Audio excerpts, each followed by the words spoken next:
ने तो जो बात कही, हाँ, देश ये जानना चाहता है भाई जो ऑपरेशन सिंदूर या इससे पहले जो पहलगाम की घटना हुई है, उस घटना की जवाबदारी किसकी है, अकाउंटेबिलिटी किसकी है। आपने खुद मान लिया कि इंटेलिजेंस फेलियर हुआ है, लेफ्टिनेंट गवर्नर ने खुद मान लिया है, तो वो तय होनी चाहिए कि नहीं तय होनी चाहिए। फिर हमारी एजेंसियां आज तक उन कातिलों को, उन आतंकियों को पकड़ नहीं पाए। उनकी जो तस्वीरें भी आपने डिक्लेयर करी थी, वो तस्वीरें भी खुद आपने कहा कि ये अब तस्वीरें गलत है।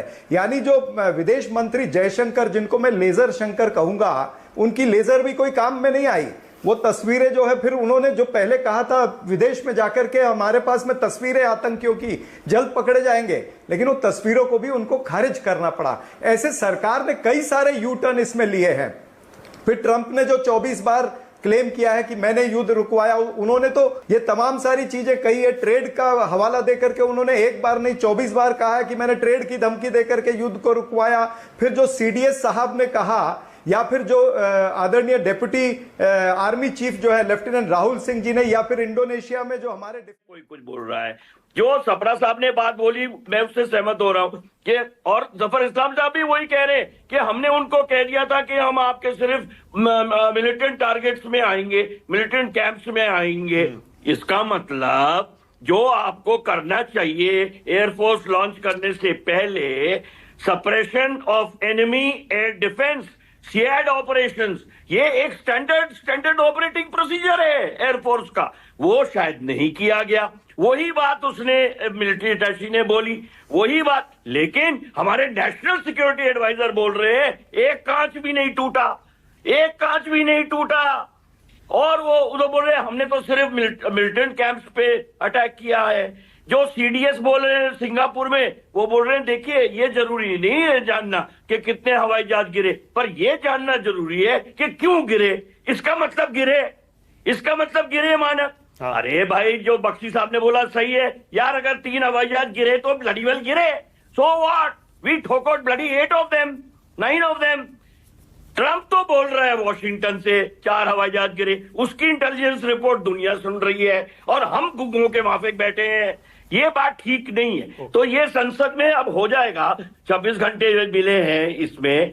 लेकिन एक बात जो कि ब्रिगेडियर साहब ने सही बोली, बकना शुरू कर, बोलते बोलते बकना शुरू कर देते हैं। और हुआ है ऐसा, क्योंकि आप दुनिया में कोई भी मिसाइल खरीद सकते हो, कोई भी S-300, 400, 500, कोई भी रिफाल, आपको मुराल कहीं भी बिक्री में नहीं मिलेगा माना। और वो भी मुराल जरूरत की मत करना पार्लियामेंट में हमारी बेइज्जती करने की, क्योंकि हमारा मोरल इफेक्ट होगा उससे। हर लड़ाई में होता है।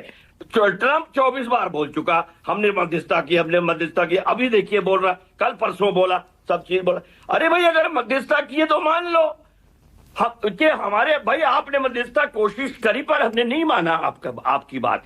हमारी पॉलिसी है, we will not like this is a bilateral issue between India and Pakistan. We will not want any intervention in between. Say so and say so bloody के ट्रंप तो झूठ बोल रहा है, और किसी ने नहीं बोला आज तक कि ट्रंप झूठ बोल रहा है कि मध्यस्थता की है। अपनी सफाई दे रहे हैं गोल मोल शब्दों में। और अभी ये सवाल होंगे कि भाई टेररिस्ट मिले नहीं जिन्होंने पहलगाम किया। भाई जरूरी नहीं है मिलना, कोई जरूरी नहीं है कि ये टेररिस्ट पाकिस्तान से ही आए हो, मिलिटेंट्स भी हो सकते हैं। अरे वो घुल मिल गए, चले गए अपने अपने घरों में, अब नहीं ढूंढेंगे। और अपना हमारी इंटेलिजेंस एजेंसीज लगी रहेंगी, एक ना एक दिन मिलेंगे ही, उनको भी भुगतना पड़ेगा अपना इल्जाम जो उन्होंने ये नापाक कार्रवाई करी है। अब विशंबर जी की बारी।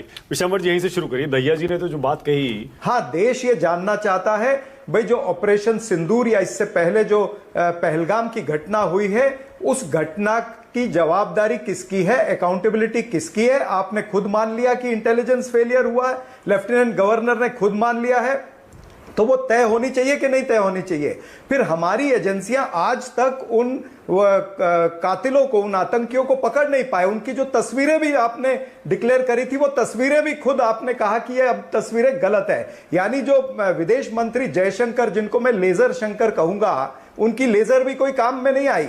वो तस्वीरें जो है, फिर उन्होंने जो पहले कहा था विदेश में जाकर के हमारे पास में तस्वीरें आतंकियों की, जल्द पकड़े जाएंगे, लेकिन वो तस्वीरों को भी उनको खारिज करना पड़ा। ऐसे सरकार ने कई सारे यू टर्न इसमें लिए हैं।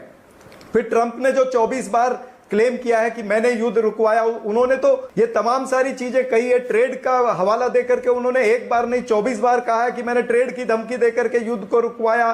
फिर जो सीडीएस साहब ने कहा, या फिर जो आदरणीय डेप्यूटी आर्मी चीफ जो है लेफ्टिनेंट राहुल सिंह जी ने, या फिर इंडोनेशिया में जो हमारे डिफेंस अटैची ने जो बातें कही है, वो बहुत संगीन बातें हैं, बहुत इंपॉर्टेंट बातें हैं। उसके ऊपर देश के पास जानकारी आनी बहुत जरूरी है। जिस तरह से डिफेंस अटैची ने कहा कि हमें एक होस्टाइल, तो ये तमाम सारी बातें जनता के सामने आनी चाहिए, देश के सामने आनी चाहिए। इंटरफेरेंस नहीं कहा था उन्होंने, डिफेंस अटैची ने इंटरफेयर, पॉलिटिकल लीडरशिप का डिसीजन था, ये बोला था। पॉलिटिकल क्या? हाँ, तो पॉलिटिकल लीडर का डिसीजन, ठीक है ना, मैं मानता हूं आपकी बात। पॉलिटिकल लीडरशिप का ये डिसीजन क्यों आया, ये बहुत बड़ा प्रश्न चिन्ह है। और क्या डिसीजन था, इसके ऊपर तो पॉलिटिकल पार्टी बोलेगी ना, जो सत्ताधारी है वही बोलेगी। जवाब देता, 10 सेकंड दीजिए। सापरा जी, छोटे छोटे दो सवाल, उसके बाद जफर भाई आपको भी दे रहा हूं मौका। छोटे छोटे दो सवाल पूछ रहा हूं सापरा जी। पहला, सापरा जी, अगर आपके पास इतने सारे सवाल हैं तो हंगामा क्यों कर रहे हैं आप? सरकार कह तो रही है हम चर्चा चाह रहे हैं, सारे सवालों के जवाब दे रहे हैं, फिर क्यों हल्ला हो रहा है इतना? नहीं, कोई हल्ला नहीं। हल्ला इसलिए हुआ, और वो भी लोकतंत्र प्रणाली के तहत। मैंने आपको दोनों बता दिए, लोकसभा में भी कानून के तहत और राज्यसभा में भी कानून के तहत। हमने कहा कि सारी डिस्कशंस को साइड में रख करके पहले ये देश का सबसे इंपॉर्टेंट विषय है। क्या नहीं है मानक जी, आप बताइए, क्या देश की जनता का आज का सबसे प्रथम विषय क्या होना चाहिए? यही होना चाहिए ना कि ट्रंप क्यों हमारे देश की बेइज्जती करता है, ट्रंप क्यों हमारे देश के प्रधानमंत्री की बेइज्जती करता है, क्यों पाकिस्तान को आईएमएफ से लोन मिल जाता है, वर्ल्ड बैंक से लोन मिल जाता है, एडीबी बैंक से लोन मिल जाता है, क्यों पाकिस्तान यूएनएससी का उस कमेटी का मेंबर बन जाता है, काउंटर टेररिज्म कमेटी का मेंबर बन जाता है। भारत का स्टैंड क्या है, भारत क्यों नहीं इस पे स्टैंड ले पाता है? हमारे साथ में देश खड़े रहे, क्यों अजरबैजान, चाइना, टर्की, ये सारे लोग क्यों पाकिस्तान के साथ खड़े रहे? हमारे साथ में तभी कोई खड़ा नहीं था। सापरा जी, आपकी डिमांड ये थी कि सारी बाकी चीजें छोड़कर पहले इन पर चर्चा होनी चाहिए। एक सवाल और, सापरा जी, आपको भी पता है बिल्कुल कि संसद में उस तरफ भी बोलने वाले तो बड़े बड़े धुरंधर हैं, और मुद्दा वॉर का है, युद्ध का है। आपने जनरल बख्शी को सुना कैसे हमने पाकिस्तान के होश ठिकाने लगा दिए। ऐसा ना हो कि कहीं सारी महफिल लूट कर सरकार ले जाए इस संसद सत्र के खत्म होते होते ऑपरेशन सिंदूर पर। सापरा जी, नहीं, ये महफिल लूटने वाली बात नहीं है, ये सरकार यही करती आई है। ये फोटो ऑप, टीआरपी, पीआर और हेडलाइन मैनेजमेंट यही करती आई है। इस ऑपरेशन सिंदूर में भी नरेंद्र मोदी जी ने माफ करना यही किया। आर्मी की और एयरफोर्स की यूनिफॉर्म पहन करके फोटो खिंचवाकर सब जगह अपनी फोटो लगवाई, रेलवे की टिकट पर अपनी तस्वीर लगा दी। यहीं पर आपके चैनल पर कितनी सारी वैरायटी की बातें हो रही है, यही सारी बातें जो है शायद वहां भी होंगी। लेकिन मैं एक बताना चाहता हूं कि सेना के ऊपर कोई भी पार्टी, कोई भी पक्ष प्रश्न चिन्ह नहीं उठाएगा। हम तो ये पूछेंगे कि प्रधानमंत्री, हम शर्मिंदा है